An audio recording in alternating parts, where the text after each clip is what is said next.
അല്ല നിങ്ങൾ പറഞ്ഞിട്ട് ഞാൻ പെണ്ണ് പോയി വെക്കില്ലേ ഓൾക്ക് സർക്കാർ ജോലിക്കാരൊക്കെ വേണം. എനിക്ക് വർഷാപ്പ് പണിയാണ് കാര്യങ്ങളൊന്നും നിങ്ങൾ പറഞ്ഞില്ല അവരോട്. എന്തോ ഒരു കഥ കല്യാണം റെഡി ആയിട്ടില്ല.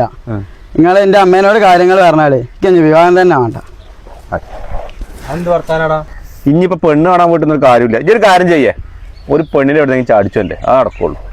നല്ല ഐഡിയ. മാമനും ഈ ഏട്ടന്മാരൊക്കെ എൻ്റെ കൂടെ ഉണ്ടാവും. പറ്റിനോട് തപ്പിക്കോ. അല്ല മാമ, ഞാൻ എവിടെന്നെങ്കിലും കുട്ടീനെ റെഡി ആക്കിയിട്ട് ചാടിച്ചെന്താ നോക്കി അങ്ങനെ എൻ്റെ കൂടെ ഉണ്ടാവില്ല. ഞാൻ ഉണ്ടാവും എന്നല്ലേ പറഞ്ഞു, ഞങ്ങളൊക്കെ ഉണ്ടാവും. എന്താ ആയിക്കോട്ടെ, അത് നോക്കാം. അങ്ങനെയൊക്കെ തന്നെ നടക്കുള്ളൂ. ഇപ്പോ ഏതായാലും ഒരു കുട്ടി വളർന്നു വലുതായിട്ട് അതിനെ കല്യാണം കഴിച്ചു കൊടുക്കണ വരെ ഒരു അച്ഛനും അമ്മയും കാണുന്ന ചില സ്വപ്നങ്ങളുണ്ട്. അപ്പോൾ നെഞ്ഞത്ത് കടത്തി വളർത്തി വലുതാക്കിയ കുട്ടിയോടെ നെഞ്ഞത്ത് ചവിട്ടൻ്റെ ഇറങ്ങിപ്പോകുമ്പോൾ നാട്ടുകാരുടെ ഇടയിലും കുടുംബക്കാരുടെ ഇടയിലും താഴെ കുമ്പിട്ട് നടക്കുന്ന ഒരവസ്ഥ ഉണ്ട്. അതൊന്നും പറഞ്ഞാൽ മനസ്സിലാവില്ല, അനുഭവിച്ചാലേ മനസ്സിലാവും.